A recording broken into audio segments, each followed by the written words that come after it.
to the Pantheon. I am Ray. And I'm Chelsey. And today we're looking at Mandy, Nicolas Cage called psychedelic thriller film, if you want to call it. I guess that's thriller. Directed by Panos Cosmatos, I think it's. I cannot pronounce his name properly. He's the son of, his father directed a lot of the films that I enjoyed. Like this movie called Cobra with Stallone. That was his work. I wasn't a huge fan of Stallone. Only Rocky.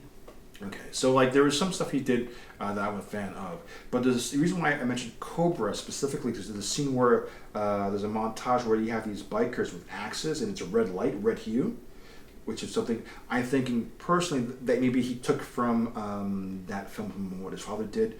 Panos' first gig was working on his father's film. His father did Tombstone with Val Kilmer and a bunch of actors. So his father's a well-known, established 80s and 70s director. And there's a lot of films that I saw of his dad. So and so I'm a fan of his father's work. And Panos, this is his second film. His first film was a movie called Beyond the Black Rainbow. It's a psychedelic thriller. It's about a woman who gets put in an institution and she's trying to escape. Right, and it's just crazy kind of thing. So this is like the evolution of that concept. Where what I like about this movie is like whenever you get into that psychedelic kind of red lighting and everything, if you look at the eyes, it's dilated. Like every time you look at your eyes, so you know they were on something, but like it's a story. You're like, well, maybe it's just the way it's interpreted, but like no, their eyes are dilated every time they're in this bluish red blue kind of like magenta. Yeah, definitely another magenta. Yeah, so this is kind of so if you've seen like The Color of Outer Space, you're getting this tripped out scenario, but like 90% of this movie is in this environment. Yeah, I noticed. I was like, why is it in these colors? Yeah, it's to magnify the concept of that this is one giant, not hallucination, but let's go back a little bit. There are these little like vinyl record album graphics at 3 of them that tells you each act. So the first one says Shadow Mountain, so it's 1983. So you know it tells you 83. He's on a pickup truck and you hear Ronald Reagan giving a speech. So that kind of dates it's an era piece, right? And she has these like Zeppelin type T-shirts on. Yep. That's Andrea Riseborough's character. That's the character of Mandy. So let's get into this. So the characters we have. Cage's character, he's a lumberjack or a logger. He's coming back home. He lives in the Shadow Mountains with his girlfriend, or could be his wife, Mandy. Yeah. She works at a grocery store clerk, but at night she's a graphic artist. She's an illustrator. Does these amazing sci-fi, like heavy metal type artwork. Yeah. Right. So it's like she's really gifted. And she's an illustrator. She does these amazing drawings by pencil, and then they live a quiet life. There's a scene in it where you realize her father and her didn't have a good relationship. There was some trauma in it. So living this quiet life with her husband or boyfriend, who's played by Cage, was beneficial for them to have a happier life. And then the second act, which is Children of the New Dawn. So that's the next graphic we see. There's this cult leader named Jeremiah Sands, enamored by her beauty, and I guess he's in his own little hippie state of mind because again her eyes are like definitely on psychedelics. Dilated. Because he's a cult leadership concept, he must possess her. He must own her because he's enamored by her, and he feels that she's the object of his desire to complete him. Yeah. You know. Which can go into different levels of psychology and ownership or single parents or whatever. You can go into different narratives with that. And then so the story is he makes a deal. Well, he makes a deal with these bikers. Here we go. They have a biologist and they brew this LSD type concoction for these bikers, and this way they contact these bikers through this ritualistic like flutes. Yeah. Right? And these things are like, these bikes are demonic. They maybe not be human anymore. They're slightly deformed, and they feel no pain. They love agony and pain, and they make a deal. So they trade in. They sacrifice one of their own, who's like this chubby kid, in exchange, and they give him some LSD drugs to drink back to nourish their being, in exchange to capture Mandy for him, and bring him to them. So they do that. They also they knock out Nicolas Cage character and they tie him up. And because Mandy's very strong-willed, she doesn't go after his advances, even though she's also psychedelically drugged with something hallucinating to fall in love with him. And he's a musician. He plays his own songs, and she kind of like laughs at him, and it kind of like her mindset is stronger than his, and as a result, he feels rejected and he feels belittled, and he's angry and he lashes out. He's kind of like a child, right? And as a result, this is a long setup. I understand that, but like the point of where this goes is it's about grief. This movie is about grief, and so and what happened was because he was rejected by her. He kills Mandy in front of Nicolas Cage, who's tied up. Yeah. Right? They stab him with some sort of mystical knife. It was glowing green. Yeah. So they thought he's going to die bleeding out. So that's why they leave him alone. But they burn her in a bag. She's like hanging from a bag, burning her alive in front of Nicolas Cage character. So the agony of not only being powerless and bleeding, he's bounded by like barbed wire cuffs, whatever it is. So he's bleeding out. And he's watching her scream. You don't hear the scream, but you know she's screaming and running in the bag. And he sees her body like perish, and because it's cremation, you see the outline of her face, and it just goes to dust. And he sees this, and he's just anguished. And the part that I say this Nicolas Cage becomes Nicolas Cage is when he escapes. Yeah, with the bourbon. The bourbon. He goes to the cabin. This is now we get into the second halfway through the second act. Cage goes to Nicolas Cage. He loses it's just. Well, how would you describe Cage's character in this part? I thought like he seemed like kind of subtle-ish at the beginning, but then I know that someone like one of the characters in there was like the creator of LSD, so that played a good effect on him as well. But then what like you call it the Cage effect, like when he loses his mind, it's like yep, that's him.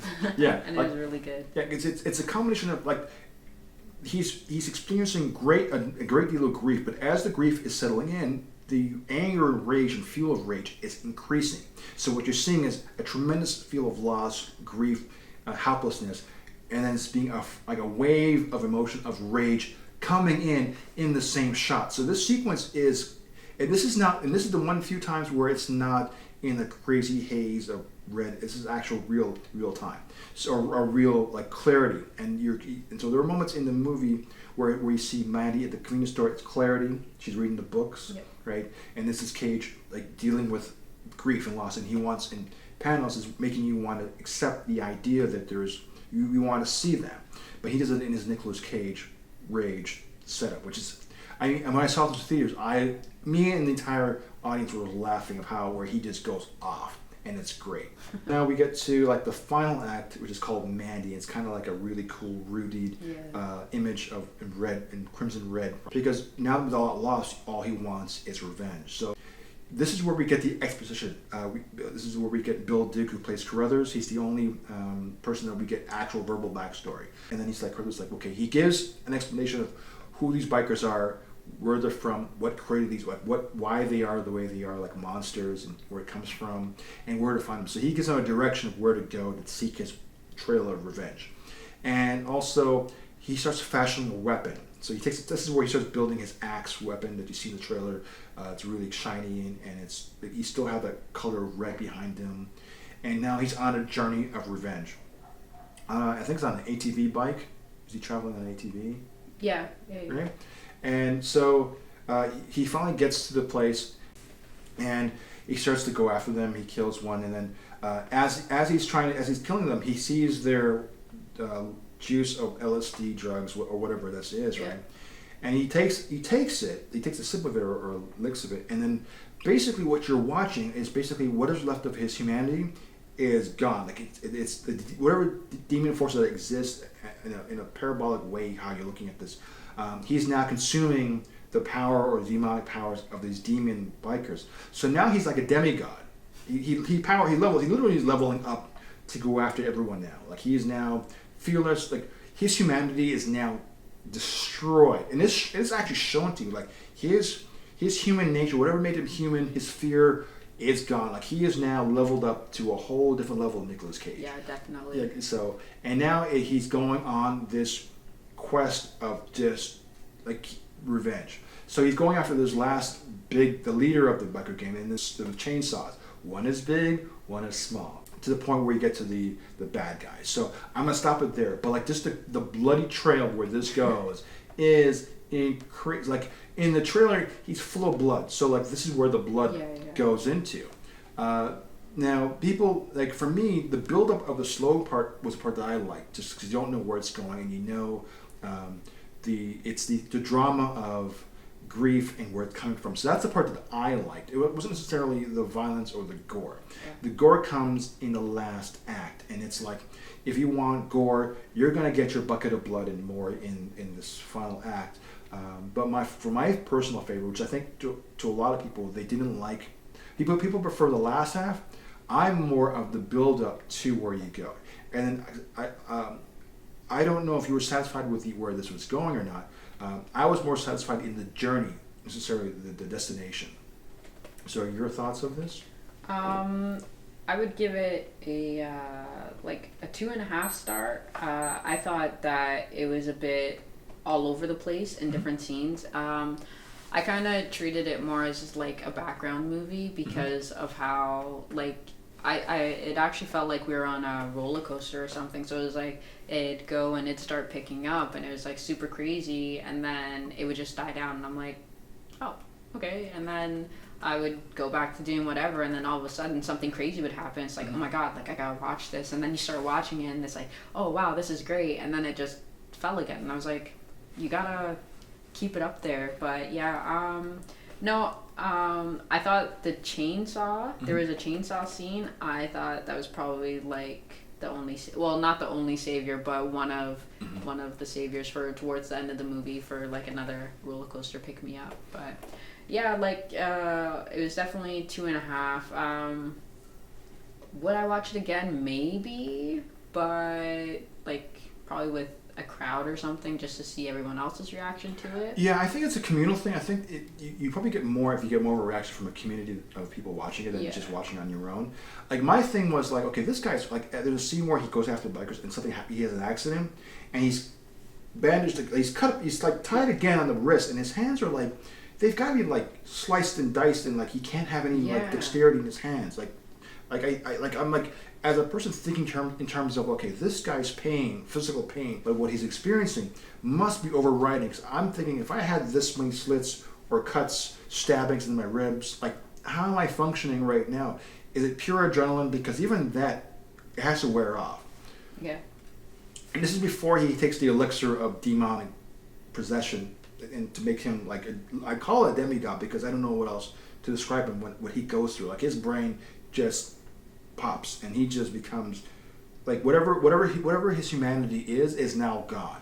Yeah. Like it's legit, you know. Like even when he gets to Jeremiah and he goes like, I am your God. You know, it's like, yeah, this is like next level Cage. This is up there with like, okay, purple haze of drug induced hallucinogen. I mean, everyone's eyes, except for Cage's eyes, I think it is like dilated. They're like, it's just big black like pools of black. Frying pans, yeah. Yeah, and it's just like, so you're wondering how much of what we're seeing is legitimately actually happening, and because I'm sure if you were outside looking in, the reality of it, I'm sure is not as crazy as this is looking. But if you're in this psychedelic state, it's got to be just a trip, and it's, I think, just the idea of having this constant psychological trip throughout this entire ordeal, along with the violence and the grief and the bloodshed, is like, it's like to the nth degree of like, how far can we push the madness of what we're watching? Now, do I think it's crazy over the top? I don't think it's that crazy. I'm totally digging the idea that, okay, yeah, this is about grief, and because they don't enjoy the violence, but the violence is a necessity of it, right? And it's fueled by knowing that on the downside of it, there's going to be a tremendous amount of loss and grief, and that's what fuels the rage. But there's no celebrating the violence of it. It's just it's the byproduct of what's going on. And so once I realized that's what's making this such a unique take for me, it's not just the violence, but the violence is the journey. I'm like, I'm on board, and the fact that Cage can go Nicolas Cage full out through the entire process of it, and like, go, I am like, okay, let's see what this guy, what is Nicolas, I mean, the last time I saw him being this nuts was Mom and Dad. There's where the parents start killing the kids. Yes. You seen that movie? Yes. Yeah, so the last time I saw Cage being Nicolas Cage, where he's like free reign of like, oh, this is this ain't right. This is not cool. This is that was a twisted one too. Yeah, so I thought what they did with here was great. I thought Andrea Riseborough was just amazing as Mandy, and I thought Linus Roach, who plays Jeremiah Sands, he's from Law and Order. He played like a lawyer in Law and Order. So to see him, for me, because I knew who that was, and so to see him play a character who's so reserved and civil, and to play this character was like looking at, because he was like Buffalo Bill from Silence of the Lambs meets like I was almost saying Marilyn Manson, Charles Manson. You know, like it was just that kind of a kooky character, and that was one that was just surprising to me to see on this big screen. For me, I give this movie a 3. It's solid, but the thing was, the ending was not. I did not like the last half. Yeah. For whatever reason, I don't know if because of the aesthetics, which is you have to like that kind of aesthetics, but I just felt it was sort of like not the crescendo I was experiencing, but the actual ending at what you're seeing of the drive away, let's call it the driving away sequence, was very bittersweet to me. I mean, if you look at it, if you could look at it again, which I did, I realized there is no going back to the way things were, and it's sort of disturbing and very sad, which is, I think that was kind of cool. Like for me, that was kind of a cool closure to it, but I like this the journey, and then the last half of it, I'm not saying it was bad. I think a lot of people who saw the movie prefer the last half, and I understand, but for me, I just love how they got there, because it I thought it set everything up beautifully, and I was completely on board. And then that was like, okay, this has gone crazy, but like not, I was like crazy enough that I don't know how you could be even more crazier, but I'm not saying that I have a bloodlust, but I'm like, no, this could go a little bit more Nicolas Cage for me. That was if that makes any sense at all. So, all right. So with that, I'm going too long. I apologize. Who would you recommend this film to see? Like, is there a particular group of people you would recommend this? I don't know, maybe my parents, just to see, because I know my mom is kind of into those kinds of movies where it has like a little trick into it, and Pete's always down for something with Nicolas Cage, so. Yeah. College level, like action humor. Well, the humor's not there. This is college level humor, and it's just if you're like 90s, 80s like action movies, this is sort of a throwback to that, and I thought that was pretty cool. So So with that, I'm gonna say I'm Ray, and I'm Chelsey. We will see you next time. Take care.